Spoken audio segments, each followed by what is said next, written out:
सोचिए आप दुनिया की चोटी पर पहुंच जाते हैं और ठीक उसी पल आपको ये एहसास होता है कि इस दौड़ में आप खुद को ही कहीं बहुत पीछे छोड़ आए हैं। आज हम एक ऐसे ही सीईओ की कहानी जानेंगे जिसने कामयाबी की हर मंजिल तो पाली पर अपनी ही रूह का सौदा कर बैठा।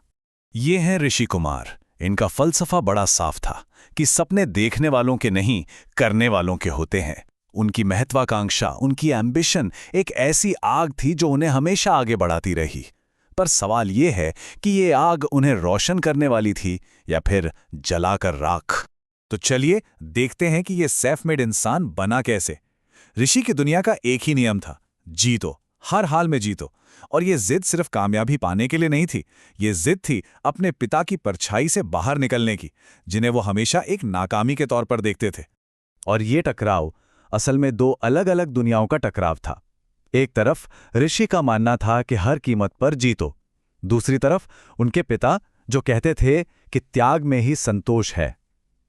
ऋषि के लिए उनके पिता की दुनिया कमजोरी की निशानी थी और उन्होंने कसम खाई थी कि वो उस रास्ते पर कभी कभी नहीं चलेंगे।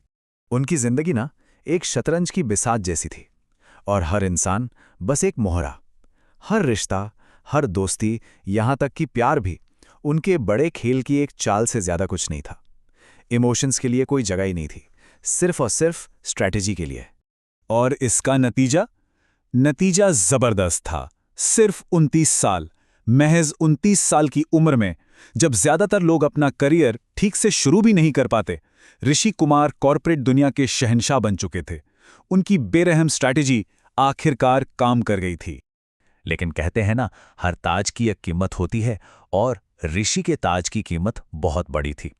ठीक जब वो अपनी सबसे बड़ी जीत का जश्न मना रहे थे, ठीक उसी वक्त अतीत ने दरवाजे पर दस्तक दी और उनकी महत्वाकांक्षा का असली बिल उनके सामने रख दिया।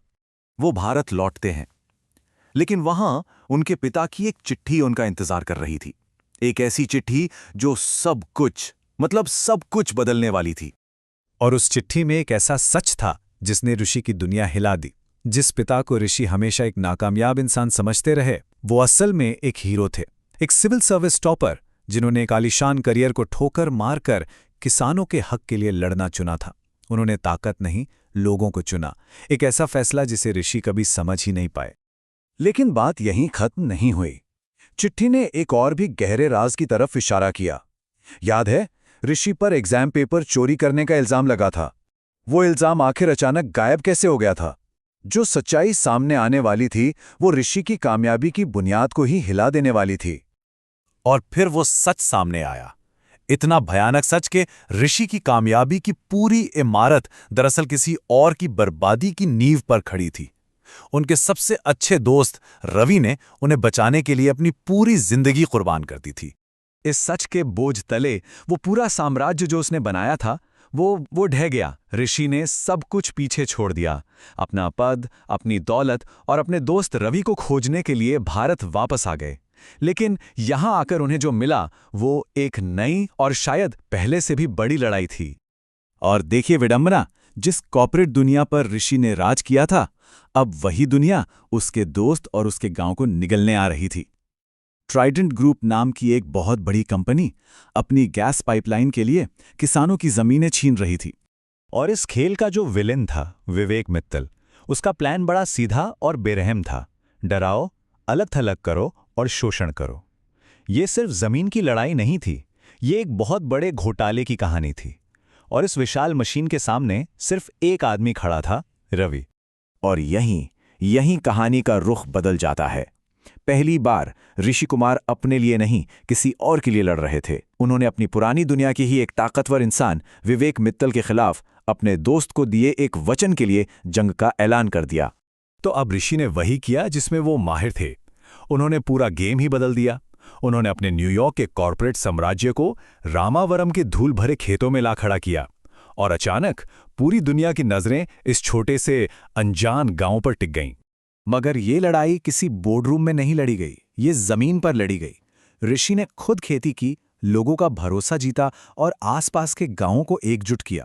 उन्होंने एक छोटे से विवाद को एक राष्ट्रीय आंदोलन में बदल दिया, शायद ठीक वैसे ही जैसे उनके पिता ने किया होता।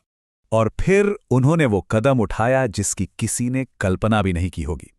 उन्होंने अपनी 90% दौलत उन किसानों के नाम कर दी जिनके लिए उनके पिता ने अपनी पूरी जिंदगी लगा दी थी। ये सिर्फ एक लड़ाई नहीं थी, ये प्रायश्चित था, ये उनका मुकम्मल बदलाव था। और अंत में जीत किसी ताकत या जोर जबरदस्ती से नहीं मिली। ऋषि ने अपने सबसे बड़े हथियार का इस्तेमाल किया, उसका दिमाग। उन्होंने उसी कॉर्पोरेट स्ट्रैटेजी का इस्तेमाल किया जिसने उन्हें शिखर पर पहुंचाया था, लेकिन इस बार अच्छाई के लिए। तो ऋषि की ये पूरी कहानी हमें एक बहुत ही बुनियादी सवाल पर लाके छोड़ देती है कि सफलता का असली मतलब क्या है। क्या ये वो है जो हम अपने लिए बनाते हैं, या फिर वो जो हम दूसरों के लिए बनाते हैं? ऋषि ने दोनों दुनिया देखी और उन्होंने क्या पाया? ये एक ऐसी यात्रा है जो हम सबको अपनी सफलता को फिर से समझने पर मजबूर करती है।